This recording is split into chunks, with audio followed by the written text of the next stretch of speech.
Hallo und herzlich willkommen zu Filmlife, haut am hauseigenen Parasit von Marvel.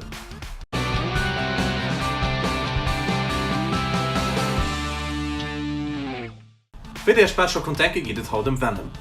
Venom gehört zwar zu Marvel, aber trotzdem war eine Produktion von Sony. Das heißt, gehört nicht zum MCU, aber wird auch wahrscheinlich nicht auf die Avengers treffen. Ob Sony das Comic-Verfilmung gelungen ist, von der Reihe aus.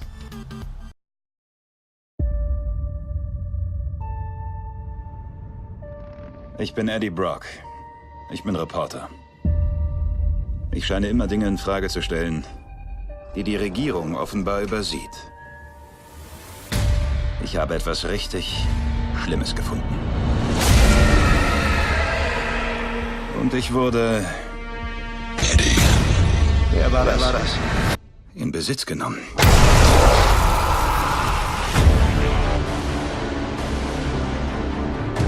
Wenn Sie sich die Welt anschauen, was sehen Sie dann? Einen Planeten kurz vor dem Kollaps. Menschen sind entbehrlich. Aber Mensch und Symbiont in Verbindung schafft eine neue Rasse, eine neue Spezies. Eine höhere Lebensform. Was willst du von mir? Das wirst du rausfinden. Das tut mir so leid.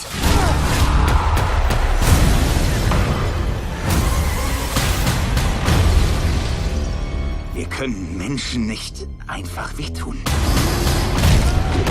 Sieh mir in die Augen, Eddie, so wie ich das sehe. Können wir machen, was immer wir wollen. Haben wir einen Deal? Augen, Lungen, Pankreas, so viel Snacks und so wenig Zeit.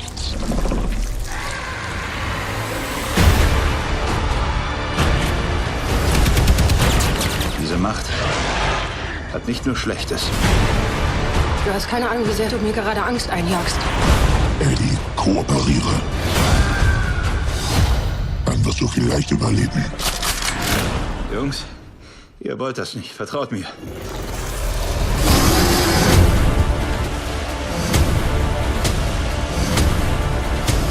Große Fortschritte haben immer ihren Preis.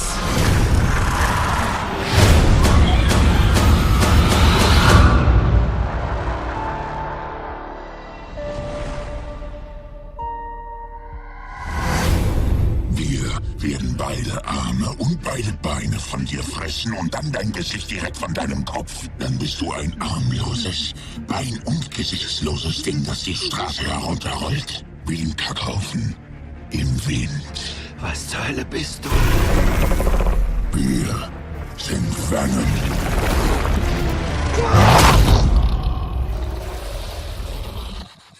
Oh, ich habe einen Parasiten. Nacht, Mrs. Chen. Am Film geht es darum, dass die Organisation Life Foundation eine Lebensform am Weltraum entdeckt hat. Und da man da gerade um Weg für die Erde sind. Allerdings, wie der schon bald kann denken, steht das Raumschiff natürlich auf der Erde auf, an einen von den Lebensformen kann flüchten. Und nun kann diese Protagonist anspielen. Und Eddie Brock, gespielt von Tom Hardy, spielt den provokanten Enthüllungsreporter. Und die finden heraus, dass die Life Foundation die 100 Jahre Leiche am Keller hat. Das lässt sich natürlich nicht hören, und probiert mehr über die Organisation herauszufinden. Ab dem Zeitpunkt könnte man Symbiont Venom eine Berührung. Wenn das Ganze da weitergeht, könnt ihr schon dann am Kino gucken. Du kannst sagen, dass Venom nicht gerade mit guter Kritik überschwemmt wird. Wir wurden Leute. Am Mengen an ist das relativ schnell zusammengefasst. Viel zu wenig Venom. Die Ersthaltung vom Film lässt sich extrem viel Zeit bei der Erklärung von Life Foundation. Wirkt du hier dann auch extrem zäh. Du musst ihn dazu sagen, irgendwie haben sie die Story müssen aufhängen. Wir schmecken am Bereich Storytelling, wird da noch ein bisschen mehr dran gemischt. Aber der Film bleibt nicht ewig so zäh. Sobald Eddie Brock mit Venom eine Verbindung könnt die ganze Film entrollen. Aber Gott sei Dank bleibt der Film nicht ewig so zäh. Sobald Eddie Brock mit Venom eine Verbindung entstehen ein paar witzig, aber auch trotzdem ein bisschen verstörende Szenen. Visuell kann ihr so braucht der Film sich tatsächlich nicht zu verstoppen. Von den Visual Effects bis zu den Stunts sieht alles spektakulär aus, ganz so wie in der Staffel ein Blockbuster erwartet. Du hast dann auch aufzuwarten, wie das Ganze mit Venom 4 geht. Weil Sony schenkt du nach den einen oder den anderen Film eine Planung zu. Du kannst ja eigentlich schlimmen hoffen, dass Disney sich aber nicht dazu dezidiert, die Lizenz von Venom zu kaufen. Wir hatten das ja schon bei Amazing Spider-Man. Obwohl, Venom so am MCU trifft auf Spider-Man, trifft auf Avengers. wie jo aber eigentlich schon dat war den sich erhofft wird. Da kommen wir mal zum Fazit. Für Comic-Fans kann ich sagen, wir sehen an dem Film nicht ganz viel falsch. Ein gelungener Noven, das du mal quasi schon viel programmiert. Okay, hört die eine oder die andere Schwäche, für allem an der ersten Halbzeit. Wenn in der aber bis über sich go lässt, wird den aber nach ein gelungenen Noven mit einem anständigen Film. Ein großer Gewinn für diesen Film ist seine Top-Besetzung, durch den Schauspieler ganz viel konnte retten. Ich kann für mich nicht mehr so in den Film an dem Genre, wo ist, das gemacht, was er soll. Und zwar Spaß gemacht. Weil die brutalen Kritiken, die ihr überall lesen über den Film, hat er nicht verdient. Erzählt mir einfach mal in den Kommentaren, wie der den Film fand. Und in dem Sinne verabschiede ich mich und wünsche euch ganz viel Spaß am Kino.